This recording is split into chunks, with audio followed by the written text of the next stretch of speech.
माझ्याकडे महाराष्ट्राची सत्ता असताना एक इलेक्शनची होती स्कीम त्या ठिकाणी राबवली.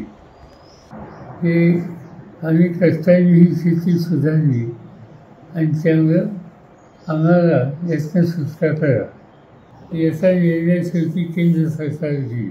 पुरंदरचा विमानतळाचा मुद्दा घासतोय आणि आपण काल पण सांगतो केंद्र सरकारने पुण्यासाठी एक विमानतळ काढण्याच्या संबंधीचा विचार केला आणि त्याच्यामध्ये पुरंदरची निवड त्यांनी केलेली दिसते.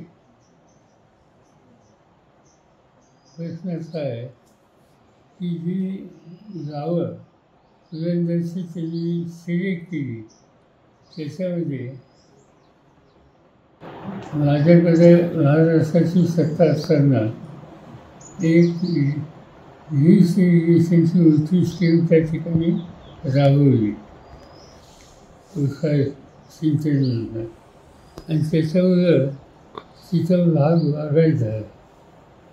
त्या भागामध्ये विशेषतः फळबाग ऊस याचं क्षेत्र वाढलेलं आहे आणि त्यामुळे स्थानिक लोकांचं म्हणणं असं आहे की आम्ही कष्टाने ही स्थिती सुधारली आणि त्यामुळं आम्हाला यातनं सुटका करा हे सविस्तर सांगणं त्यांनी काल आम्हाला लोकांच्या समोर केलं.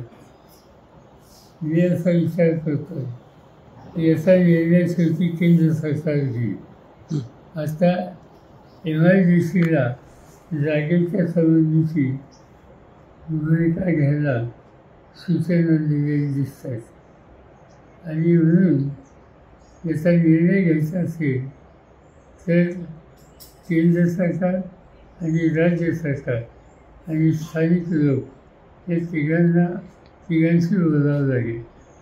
माझा प्रयत्न हा राहणार आहे की तिथे खासदार सुप्रियाताई आणि बाकीच्या भागातील प्रमुख कार्यकर्ते यांच्या समेत मुख्यमंत्र्यांच्याशी बैठक बोलावी आणि याचं काहीतरी मार्ग करता येईल का.